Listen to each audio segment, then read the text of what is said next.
Hi, everyone. Welcome back to Shhhcrets. Today, we're not just diving into the latest celebrity gossip. We're talking about a topic that hits a lot closer to home. Recently, former Disney Channel star Skai Jackson set the internet buzzing with pregnancy rumors after photos popped up showing her holding her stomach in a parking lot. Now, keep in mind, Sky's only 22 years old, and this comes after some recent drama. Back in August, she was arrested on suspicion of domestic battery after an altercation with her boyfriend, though no charges were filed. This is her first public sighting since that incident, and the paparazzi were all over it, snapping shots of her in a black and gray plaid jacket, tiny shorts, and a bright pink bonnet with matching slides. And let's talk about her top too. When she whipped off her coat to cover her stomach, she revealed a shirt that had the words, "Fuck you," in bold. I suppose Sky would want us to mind our own business, but today, unfortunately, I cannot. And those rumors have since been confirmed to be true. She is pregnant, and we gotta talk about it. It's especially disheartening to see this happen with another young woman who once represented a Disney princess, an image that so many young girls look up to as an example of success, independence, and self-respect. First, it was Holly, and now Sky. These are young women with immense resources and endless possibilities before them, yet they're falling into patterns that seem almost inescapable in today's world. With all the preventive measures and guidance available to them, it's baffling to see another young star opt for a path that's statistically challenging, especially when it could have been avoided. What message does this send to all the young girls who once looked up to these stars, believing they could be role models in strength and choice?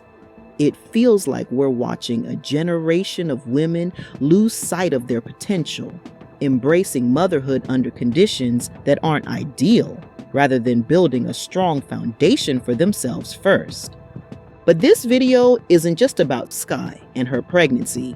Sure, it's just another celeb moment, but I want to take this as a chance to dig into something deeper, a real issue that's affecting Black women everywhere. This cycle of single motherhood and the baby mama epidemic we're seeing in the Black community is more than just a trend. It's a growing crisis. Now, don't get me wrong, men absolutely need to be held accountable. Too many men show up with empty promises, only to vanish when real responsibility kicks in. But here's the other side of the coin, and I know this might hit a nerve. We need to start holding ourselves accountable as women too. Ladies, it's time to stop treating our wombs like they're just there to pop out kids for men who have shown zero commitment to us. There's nothing cute or casual about jumping into motherhood without a real committed partner by your side. Yet we're seeing it happen over and over, and it's not doing any of us any favors. Let's take a real look at what's happening on shows like Kendra G's dating show, where so many women come on and share their stories. 3 kids by 3 different men, 4 by 4.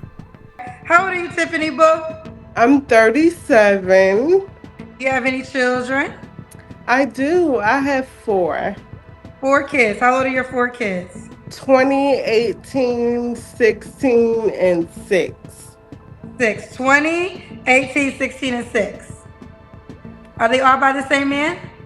No, my first 2, I was younger. They're by the same man. My 16-year-old, her father passed, and my 6-year-old dad is my ex-husband. Okay. So you were married once? Yes. I have 5 children, 4 are adults, and 1 is a teenager. Okay. How old are your children? 15, 20, 24, 27, and 31. Are they all by the same man? And if so, have you been married? Wait 7 seconds. I've been married twice. They're not all by the same man. How many men? 3. I have 7 kids. Okay. 7 kids. All right. How old are your 7 kids? I have a 19-year-old, a 13-year-old, a 16-year-old, then my last 4, 6, 3, one just turned 2 today, and I have a 5-year-old. Okay. How many men? 6. So, what you call you? Girl, you got 6 men. What you looking for? You calling me for number 7? There's gonna be a lot of comments about this. So I'm gonna give you a chance to respond to the people that feel like you have 7 kids by 6 men. You have pretty much a 5-year-old, a 2-year-old, a 3-year-old, a 6-year-old. Do the 6-year-old and the 5-year-old have the same dad? The 6-year-old, no, they don't. Okay. So there's moments when you were pregnant one year by one man and then pregnant the following year by another man. Unfortunately, yes. Okay. So this is going to be talked about, honey. So what do you have to say to the people that's going to be talking about this and thinking that what man would sign up for this? I mean, it's fine if a man don't want to sign up for it, but I'm saying everybody has a past. And also a lot of people also commented and said that can't nobody judge me, don't nobody have no heaven or hell to put me in. The kids that I have, I could have aborted to keep to keep myself from being talked about or to keep my reputation. So I decided to keep mine. Well, I want to say this, and I hear that a lot, and I get that, and respect for you for having all your children. But there's also birth control methods. There's birth control. There's condoms. There's other precautions that you can take other than just abortion. I'm gonna just be honest with you. To be honest, I just don't need to have no sex because I've got pregnant with the Nepo, and then it's a little TMI, but I got that pussy gripper. So yes. So my best bet is I just don't need to have no sex till I get married and get some stability. It's not that these women aren't doing the best they can. They're working hard, raising their kids, and trying to create stability on their own. But we can't keep brushing this off as normal. At some point, we have to say, enough. This isn't healthy for the women involved, for the children, or for the community. What's more concerning is the lack of self-respect and standards that this shows. And I know it's hard out here. I know some men are out here playing games, wearing masks, saying all the right things just to get what they want. But ladies, they're not masterminds. If we take a step back, if we stop being so desperate to make it work, we'd see the red flags most of the time. And yes, I'm saying this to myself too, because we've all been there, head buried in the sand, ignoring the obvious. But we can't keep pretending that it's okay to bring children into this world with men who haven't even shown us respect, let alone love. And let's be real, these children are the ones paying the price. Kids are growing up watching this instability, seeing fathers come and go, and learning that family is just a temporary setup. How are they supposed to value commitment and stability when it's missing from the start? We talk about wanting to build generational wealth, to uplift the Black community, but how are we going to do that when the foundation, family, is crumbling before our eyes? We need to hold ourselves to a higher standard. We have to stop making excuses, stop allowing these men to come in and out of our lives and treat family like an option they can pick up and drop when it suits them. And yes, this means saying no more often.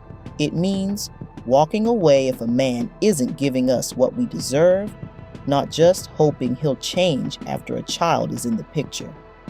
Imagine if we started insisting on more, if we demanded real commitment and stopped settling for these situationships that lead to broken families. This isn't just about personal choice. It's a pattern that's dragging the entire community down. We're seeing more and more women end up with multiple kids from men who have no intention of sticking around, and it's exhausting to even watch. This pattern is not cute, it's not empowering, and it's not setting a good example for the next generation. We need to stop bringing children into unstable situations and start expecting more for ourselves and our kids. This whole mentality of just making it work is what's keeping us in this loop.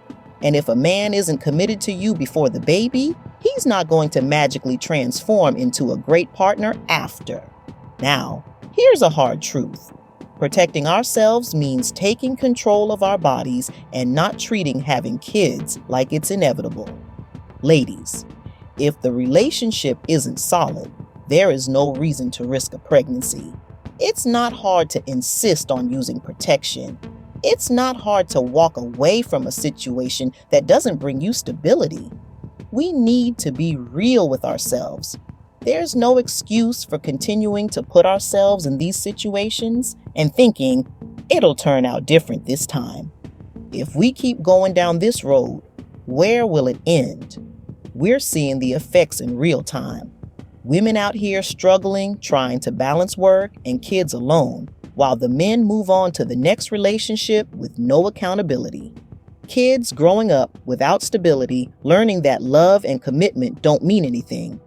If we don't break this cycle, it'll just keep repeating, and that's not what any of us want for our community. So, to every Black woman out there, Skai Jackson included, if you're listening, please wait for what you deserve.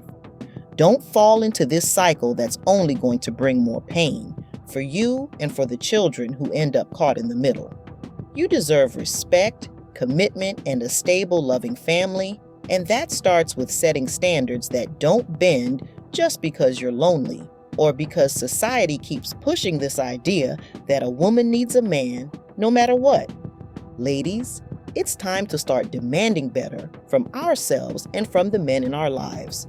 We're not animals on a farm, here to breed children with no thought to the future. We're strong, intelligent women who have the right to expect more than these men who walk away the moment things get serious.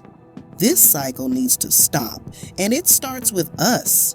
It starts with recognizing the red flags, holding ourselves to a higher standard, and protecting our bodies and our children's future. This isn't about judging anyone. It's about holding ourselves accountable and making sure we don't keep passing down this cycle of struggle, pain, and broken homes. Thanks for sticking with me through this episode. I know this was a deep topic and I know it's heavy, but if this resonates with you or if you have thoughts to share, drop them in the comments below because this conversation needs to keep going. And if you haven't already, hit that subscribe button. We're just getting started. Until next time, bye.